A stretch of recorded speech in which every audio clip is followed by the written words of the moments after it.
In the 1966 season, the Italian national team captivated fans worldwide in a unique way, writing a dramatic story at the World Cup finals held in England. With a generation of the most talented players in Italian history, they brought a solid Catenaccio defensive style combined with technically gifted individual attackers. However, contrary to expectations of a championship, their journey ended after a miracle by their opponent. The unbelievable defeat against North Korea became a scar and also the beginning of a legend.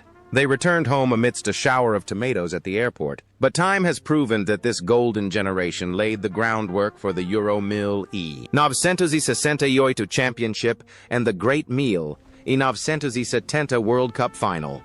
But behind those moments of glory and humiliation on the pitch were players with very individual destinies. 60 years have passed, and time has etched different marks on their lives. Some have continued to conquer new heights on the coaching bench or in politics. Some have chosen a quiet path after retirement, and some have had to end their journey in haunting tragedies. Let's look back at the tumultuous journey of the players who formed the soul of the Azzurri jersey back then.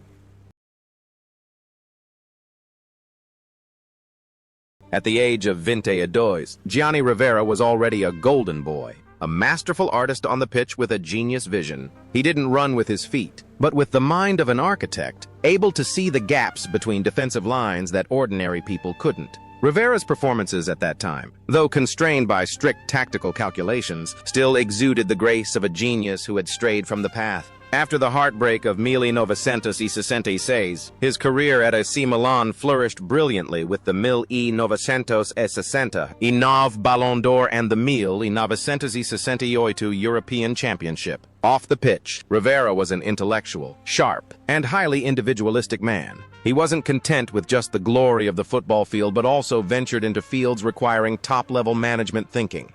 He devoted much time to studying philosophy and social management, always maintaining a dignified and exemplary demeanor. The image of a conductor controlling the tempo on the field seems to have been reflected in his life. At 29, Paolo Barasson was a true killer with a keen ability to seize opportunities in the penalty area. He was the one who scored the precious winning goal against Chile in 1966, leaving behind the image of a passionate striker with a fiery fighting spirit. Barrasson's career spanned many major clubs, where he was always loved for his selfless dedication. Off the field, Paolo was a simple man who loved a free life and always gave his all to his passion for football. After retiring, he didn't choose a life of leisure, but began pursuing a coaching career with a desire to pass on his experience to younger generations. He lived a life full of energy, always the center of attention at gatherings of former players thanks to his generous personality. The image of a hero always appearing at the right moment on the field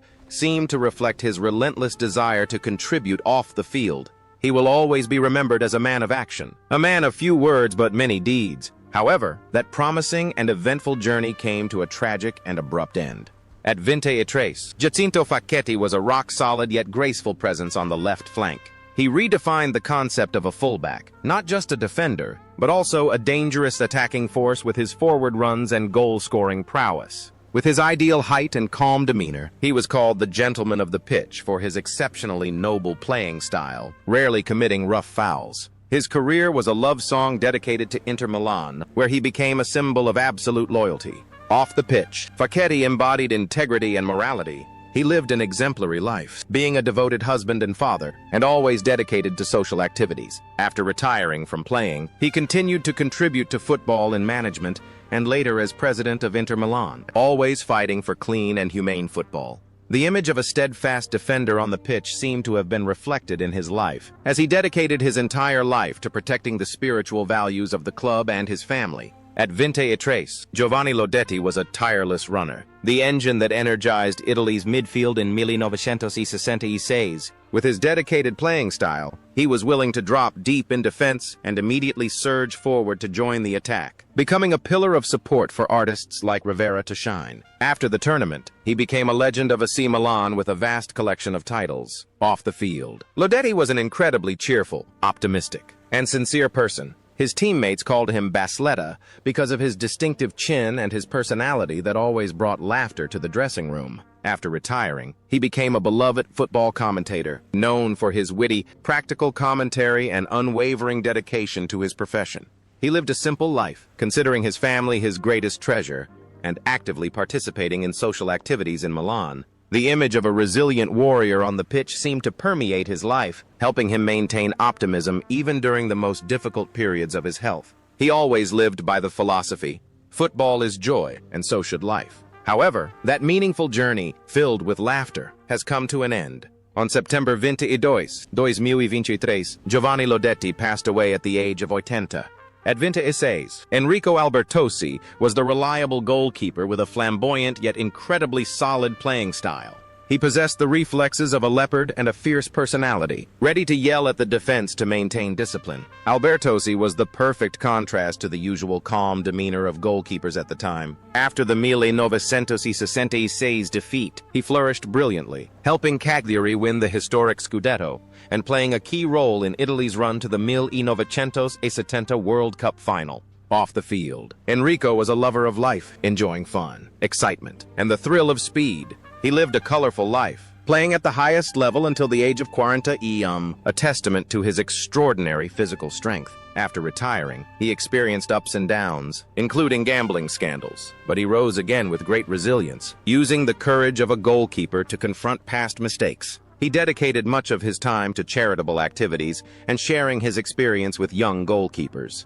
At 25, Giacomo Bulgarelli was the heart and soul of the Italian national team's midfield, a stylish midfielder with masterful game-controlling abilities. He wasn't a flashy player, but every attacking move for the Azzurri went through him. His injury in the 1966 match against North Korea is considered the main reason for the team's collapse, a testament to his irreplaceable influence. His career is a hymn to loyalty to Bologna, where he became an enduring legend. Off the field, Giacomo was a calm, humble, and intelligent man. After retiring, he didn't choose the high-pressure coaching career, but became a talented football commentator, possessing sharp yet warm analysis of matches. He lived an exemplary life with his family, valuing friendship and sincerity more than the illusory glamour of fame. The image of a quiet, unassuming leader on the pitch perfectly matched his true personality off the field, a man who was always a solid pillar of support for those around him. However, that glorious journey of dedication came to an end. On February 2019, Giacomo Bulgarelli passed away at the age of 68 due to a terminal illness. His passing left a profound sadness in the city of Bologna. At 23, Gigi Moroni was the most extraordinary phenomenon in Italian football at the time, hailed as the George Best of Italy. With his long hair, flamboyant fashion sense, and magical dribbling, he was the brightest star in the Azzurri attack in 1966. He didn't play football simply to win, he played to enjoy the art. Moroni lived a rebellious yet poetic life. He painted, listened to jazz, walked his chickens, and passionately loved a married woman despite social prejudices. He was a dreamer who wandered into an era of pragmatic calculations. Off the pitch, he was sensitive, compassionate, and always yearned for freedom. The image of a flamboyant artist on the pitch seemed to have become a destiny in his life, colorful yet unpredictable. He lived as if each day were the final match of his life, without calculation or fear. However, that brilliant and flamboyant journey came to a tragic end. On the night of October 1967, at the age of 27, Tarcisio Bergnic was nicknamed The Rock in the defense. He was the kind of defender that every striker feared because of his tenacious marking and incredible physical strength.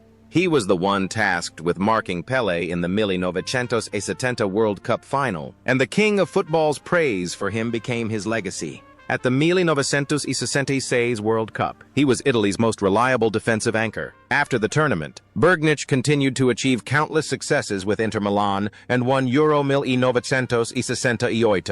Off the pitch, Bergnic was a humble, quiet but affectionate man. He lived a life of integrity, devoting himself entirely to his family and his later coaching career. He never sought fame, considering football a profession requiring dedication rather than glory. The image of a solid rock on the pitch seemed to have become ingrained in his life, making him a constant pillar of support for his wife and children through life's storms. He lived a peaceful life, far removed from the media frenzy. At 26, Sandro Salvadore was a center-back with an elegant and intelligent playing style. He didn't rely on brute strength but used his intellect to anticipate the ball's direction, providing absolute reassurance to the Italian defense at the 1966 World Cup. he was the great captain of Juventus, carrying within him the glorious blood of both AC Milan and Juve. Off the field, Salvatore was an upright, somewhat hot-tempered but very chivalrous man, ready to fight for the rights of his teammates. After retiring from football, he chose a completely different path,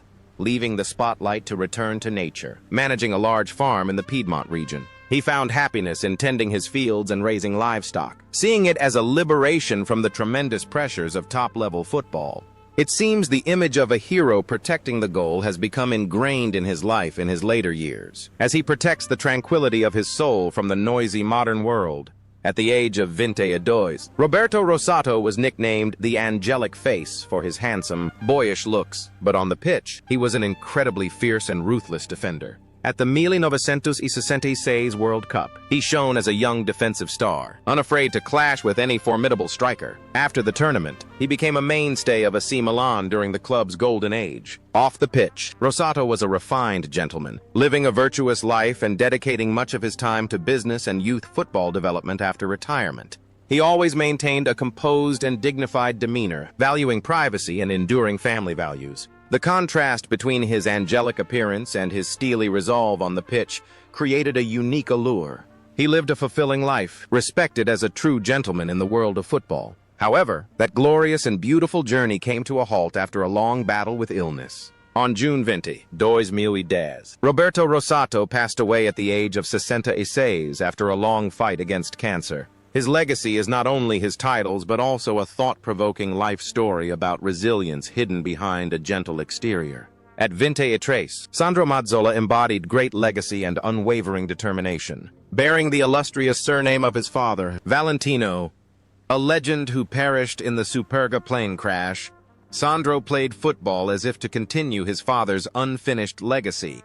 With his skillful footwork and fearsome goal-scoring ability, he was the heart of Italy's attacks at the 1966 World Cup. After the tournament, he became an icon of Inter Milan during the golden era of Grande Inter, winning countless prestigious titles. Off the field, Sandro was a profound and reserved man, always carrying the pain of losing his father, but using it as a guiding principle to rise above his circumstances. He devoted much of his time to studying economics and management, later becoming a successful sports director and a respected football commentator. He always maintained a clean lifestyle, focusing on his family and human values. The image of an intelligent player on the pitch seems to accurately reflect his true. At the age of 26, Gianfranco Leoncini was likened to a Gallop in the midfield of Juventus and the Italian national team. With his superb pitch coverage and abundant stamina, he was a crucial link between the defense and attack in the 1966 squad. He made his mark with dedication and disciplined play, a type of player any coach could rely on.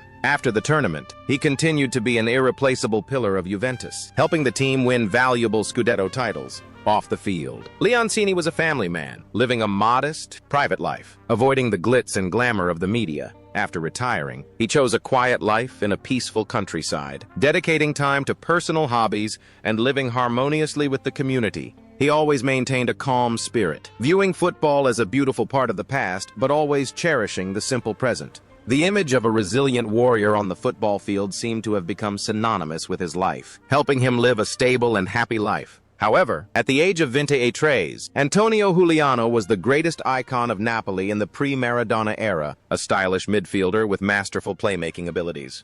Although he didn't play a single minute at the 1966 World Cup, his presence and spirit were always a solid foundation for his teammates in the dressing room. After the tournament, he became captain, leading Napoli through glorious years and winning the 1968 European Championship with the national team.